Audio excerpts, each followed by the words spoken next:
Hello friends and welcome to our channel. Our today's video is about suspicious sinkhole leads police to uncover a criminal plot like no other. But before we start, please make sure you subscribe if you haven't already, hit the notification bell, and smash that like button. We really appreciate your continuous support.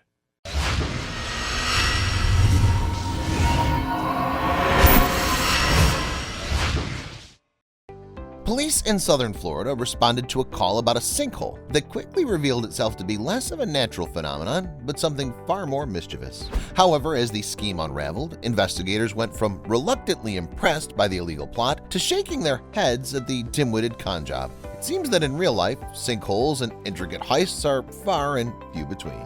At 9:30 p.m. on Tuesday, January 29th, the phone rang at the Pembroke Pines Public Works, the city government office in the small Florida town. Officials there know that late-night calls seldom bring good news, but this case was stranger than the average. A good Samaritan spotted what first appeared to be a substantial pothole, though when the motorist got a closer look, they thought, "Yep, that's a sinkhole, all right." So they phoned in the proper authorities. When the road crew arrived on the scene, they poked around the sinkhole and were baffled. Suddenly, they were left with more questions than answers. But there was one thing they knew for sure: this was no sinkhole. Peering over the edge, the crew saw a power cord trailing down through the mysterious abyss. Looking in the general direction of where the cord was headed, it appeared to lead off to a nearby line of trees. So they rang the Pembroke Pines Police Department. After checking out the initial cause for concern, the cops turned their attention to the tree line. There, another discovery thickened the plot. Hidden amongst the shrubbery was another hole. They suspected this opening was a tunnel. Examining the area in darkness, officers found some other items that hinted toward a more nefarious explanation. Their flashlight caught a small electric generator and more electrical cords kept out of sight in the small patch of trees and bushes. Across the street, in the general direction of the opening, was a local Chase Bank branch. Taking into account all the clues, cords, the location of the holes, and the obvious attempts to disguise their tracks, the cops were convinced that this was the entrance to a tunnel, and it was time to inform the FBI. By Wednesday morning, Flamingo Road was teeming with FBI investigators. That's when things started getting stranger. In order to determine the intention behind the hand-dug passageway, they had to see where it led.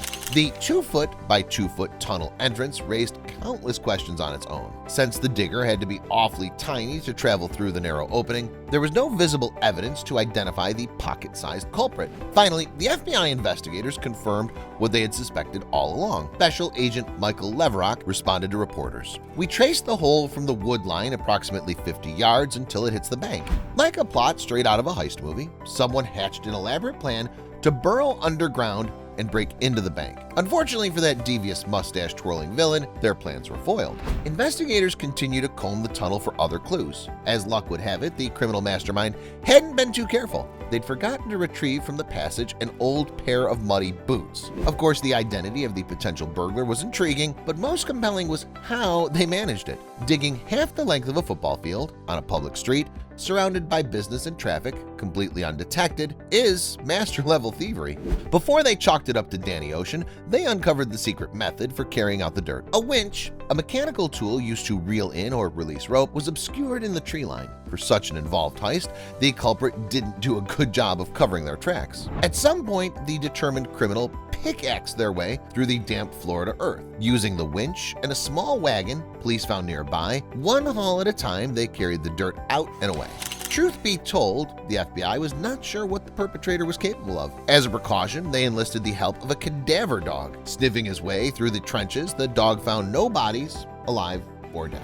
With $0 stolen and 0 fatalities, the FBI investigators felt comfortable chuckling over this silly caper. Did they plan on pickaxing through the bank's foundation? Would they dance through a laser light alarm system like a stealthy cat? Granted, the tenacity it took to execute the tunnel portion was impressive. Investigators swept the area with detectors, picking up more ground area with cable-laden passageways. In the end, their efforts were thwarted by the rain. Several Florida drizzles softened the earth, causing the tunnel to collapse in multiple locations. The soaked ground resulted in the initial pothole that triggered the phone call. Authorities guessed the cave-ins led the perp to weasel their way out of the scheme.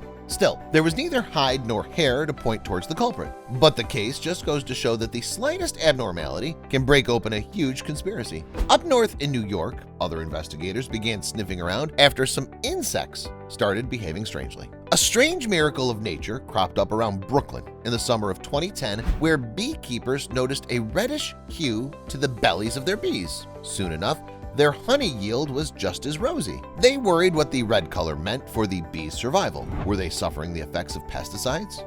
Or perhaps this was a climate-induced issue, given that New York City was in the midst of its hottest summer on record. Granted, bee populations globally took a hit from colony collapse disorder, which still has no definable cause. While the beekeepers knew the potential hazards of raising colonies, nobody had ever heard of spontaneously red honey, though the industry was totally new to the city. Beekeeping in New York was banned under Mayor Rudolph Giuliani, though there were still several rogue operations, carefully disguised on rooftops. In March of 2010, the ban was lifted, quadrupling the number of hives by summertime. So full-time educator and part-time beekeeper Tim O'Neill suggested the red substance could be ethylene glycol, a toxic chemical famous for its sweetness. He reasoned the bees were drawn to the liquid from MTA bus service depots. Cerise Mayo, a beekeeper on Governor's Island, also had bees producing red honey, which meant whatever was causing this anomaly somehow reached across the 600 yards of water separating them from the red hook cases. To determine if the honey was actually poisoned with ethylene glycol or any other contaminant the keepers hadn't considered, Tim O'Neill sent samples of the honeycomb off for lab testing in the New York State Apiculturist in Albany. When the test came back, the results showed the culprit, FD&C red number 40. The bees were ingesting a food-safe dye somewhere around Red Hook, Brooklyn, and pretty soon the beekeepers had a hunch about the source of the color. Dell's Maraschino Cherries Company, founded in 1948, was a 3-generation run family business and an institution for the neighborhood of Red Hook. It just so happened that a key ingredient in their fruit confection was FD&C red number 40. Murmurs of the cherry factory's involvement turned a hard fact when the New York Times ran a front-page headline. In mystery and culture clash, some Brooklyn bees turn red. Still, some questioned whether it was all a joke. Governor Island beekeeper Cerise Mayo was quoted in the Times article, which some people took as an attempt at humor. They thought her name was fake because cerise is the French word for cherry. Most people took the initial article as a story about gentrification. On one side, there was Arthur Mandela, the owner-operator of Dell's Maraschino Cherries Company, and on the other were modern beekeeping gentrifiers pointing the finger. There was pointedly no comment from Arthur Mandela in the story, and he wasn't answering calls. He was, however, trying to remedy the problem quietly on his own.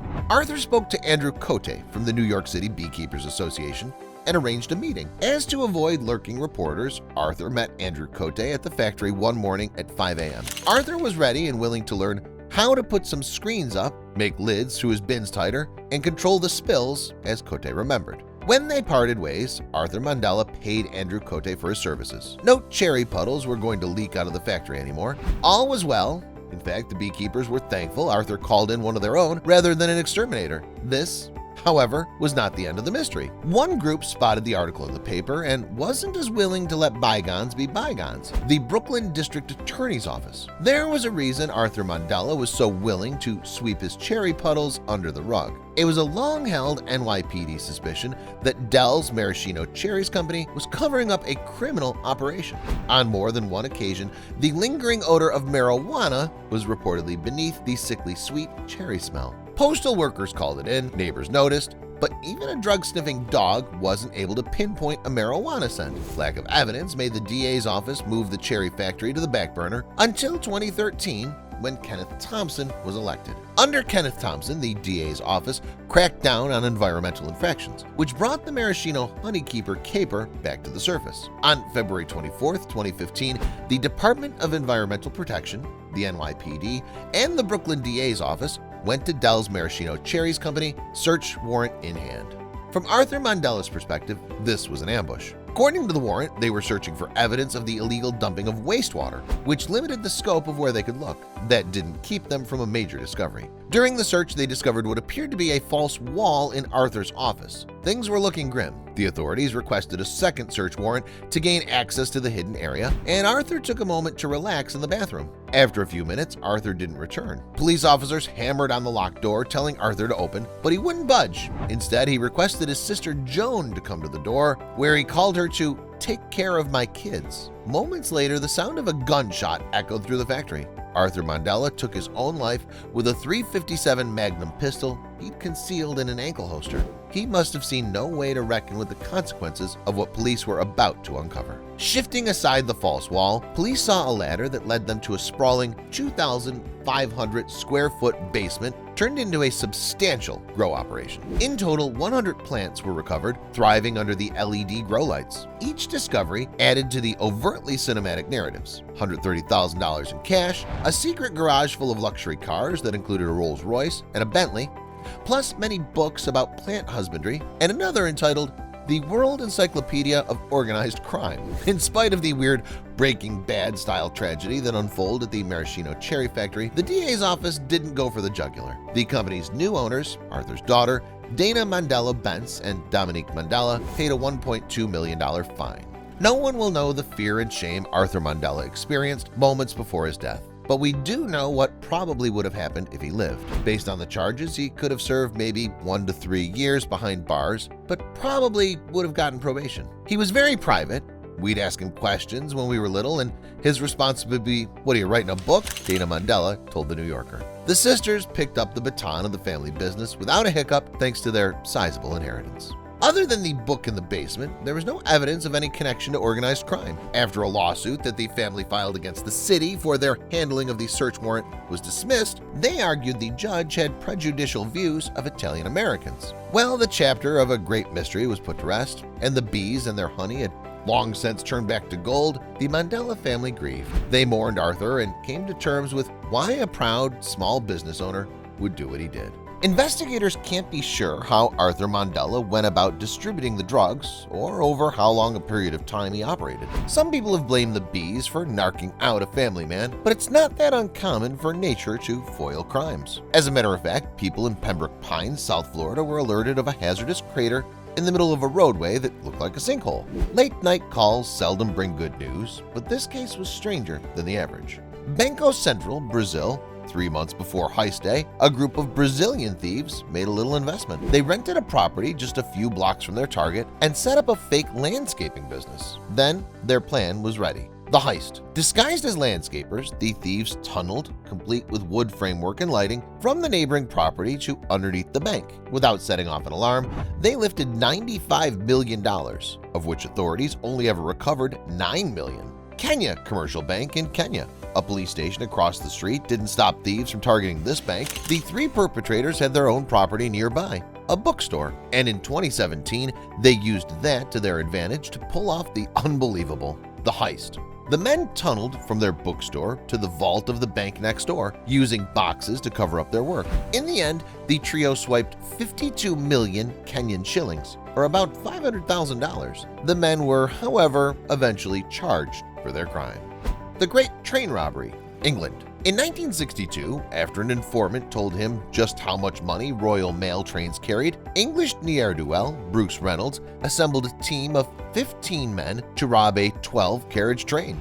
The heist. To pull it off, the men fussed with the light signals on the tracks, forcing the train to stop. Then they knocked out the driver and took about $3.6 million in banknotes. The men were eventually arrested, but most were set free years later on probation.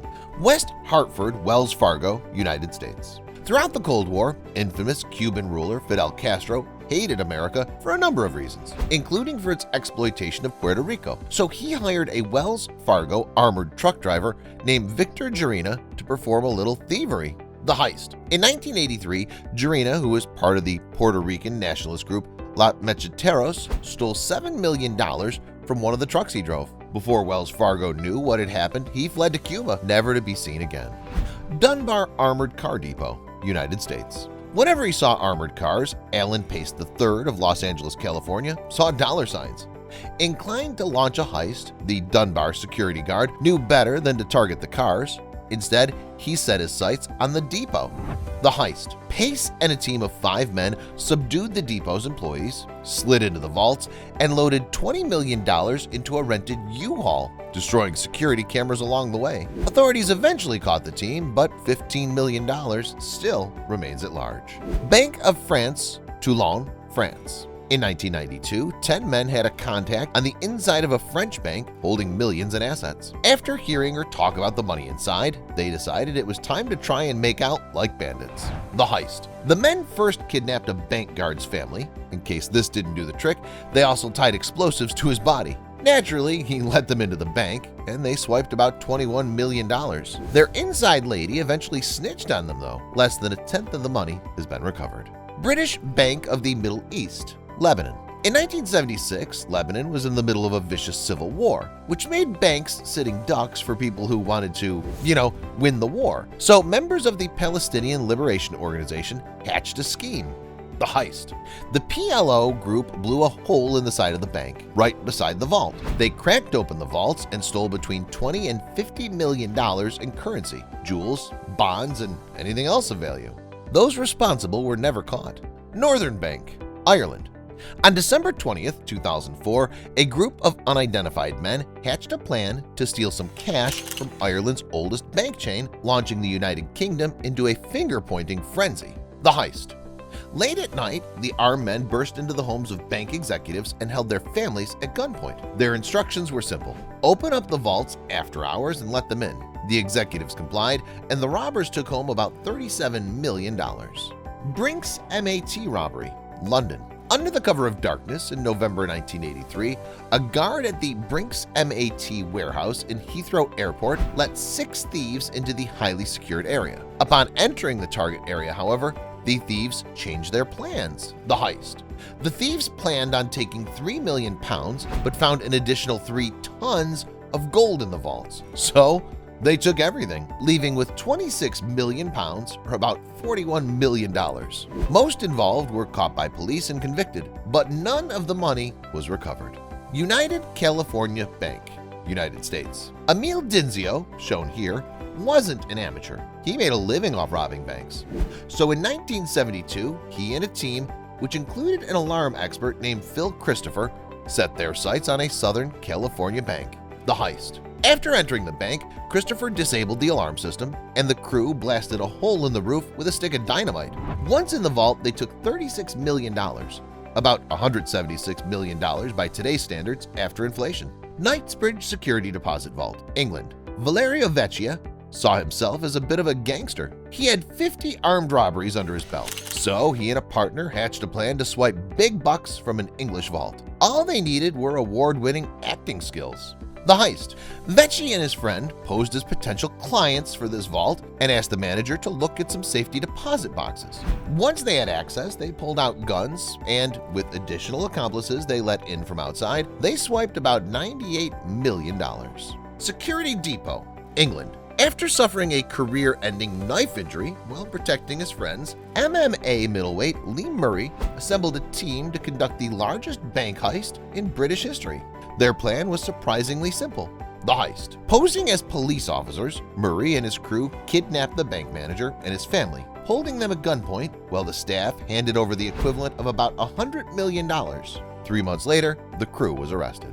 Dar es Salaam, Iraq. In 2007, employees at the large Iraqi investment bank showed up to work only to find something curious. Tons and tons of American money had been filched from vaults. What happened? The heist. After the money was discovered to be missing, the Interior Ministry and the Finance Ministry set up investigations that proved fruitless. Their best theory suggests night guards swiped the $282 million, though the money was never recovered. Central Bank, Iraq. On March 18, 2003, one day before America invaded Iraq, dictator Saddam Hussein knew his country's money wouldn't make it through the war. So he sent his son, Qusay Hussein, to the bank with a signed note. He had one simple job: the heist. At the behest of his father, the younger Hussein supervised workers, filling 3 massive trucks with metal box after metal box, each bursting with money. After that, he led the trucks with nearly $1 billion away from the scene. 1/3 of it was never seen again. Did you enjoy today's story? Let us know what you think about it in the comments. If you believe this story was amazing, don't hesitate to share it with your buddies. Hit the subscribe button and activate the notification bell so you'll never miss your daily dose of incredible stories.